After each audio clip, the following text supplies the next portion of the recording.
Hello, hello. Welcome to my YouTube channel. I can't believe I'm even saying that. That's so crazy to me. But I I struggled with what to call the channel because I felt like whatever I picked, it was going to be etched in stone, and I wasn't sure if I was ready to just have this whole idea in my head solidified with a title, and I'm thinking maybe it's gonna like box me in. But anyway, um, I made this page called Life After Loss because in my life I have experienced some tremendous loss, and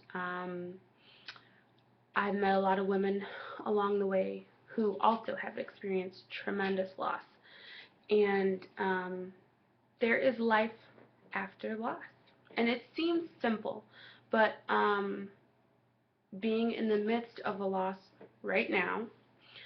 Um, some days are extremely difficult. Some days I'm just like going crazy, I feel like. Um, and some days are I'm on cloud nine, I guess. Like I'm great. I feel free. I feel good. Um, but I was reluctant to do this because I am naturally a very introverted person. People who know me know that on a small scale, sort of an interaction, I can be sort of, funny, silly, jokester. The larger the crowd gets, the more introverted I get.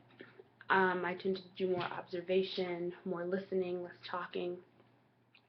Um, and so I was nervous to do this one because, well, first, as I digress, my hat goes off to anyone who has ever made a YouTube video or video for YouTube, because you are bearing your soul, or you feel like you're bearing your soul to the World Wide Web, the internet, the great unknown. Once it's out there, you can't get it back.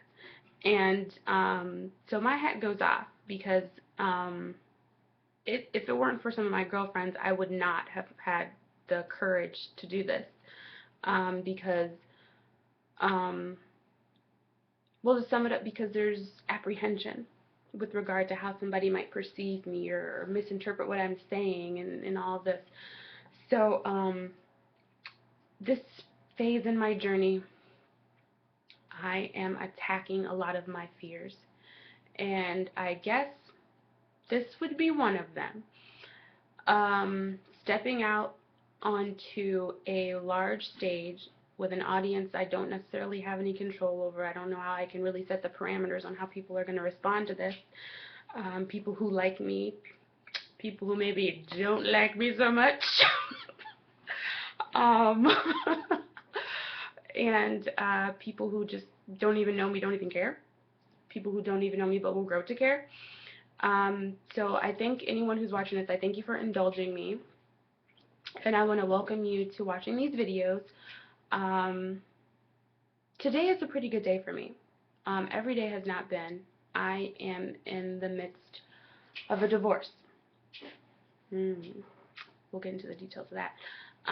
While I am in law school, and I just had a baby. So, needless to say, I have a lot going on. Um, and this is not my first encounter with loss. In 2005, I lost my best friend. That is tough to talk about.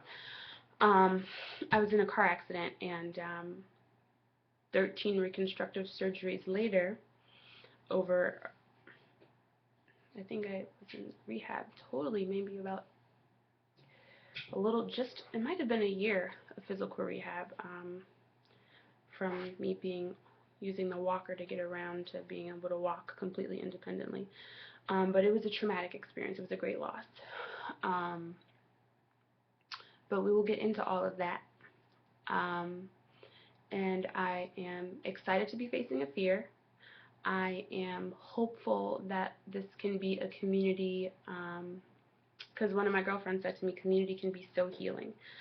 And I feel like that really encapsulates what I want this to be. I want this to be a place, hopefully a channel, where people can come and listen to my journals, I guess you could call them, and gain comfort and know that sometimes when you are in the valley, it can be so lonely. You can get so tired. You can look up in despair. And my first post was basically about, was inspired by the scripture that says God will give you beauty for ashes. And sometimes when you're in the valley, you can feel like you're sifting just through nothing but ashes, and you can't find any peace, you can't find any solace, you can't find any joy. And I know there have been so many days where I have cried out, I am so tired. If one more thing is demanded of me, I'm going to break. And, but I didn't, and I'm not going to. And so I have some amazing women in my life, some of those phenomenal women. If you've ever read the poem by Maya Angelou, Phenomenal Women, they are amazing. And they are sort of the catalyst behind sort of my courage to do this. And so, welcome. And I, dare I say, look forward to leaving these journals. Like I said, I'm in the midst of a tremendous loss. And so I'm going to be processing out a lot of this sort of as I go, as I leave the journals. And I just want people to know that you are not alone. You are not alone. I am now part of a women's group, and I'm so glad that I'm starting this, because there are so many women who have been encouraged by my stories, by what I've gone through. And if I can take that small group setting and set it on another medium, internet, and help somebody, I will consider this to have been worth it. And I'm excited for some of my girlfriends who are going to be joining and sharing some of their stories, because they have some tremendous stories as well. So let's do this.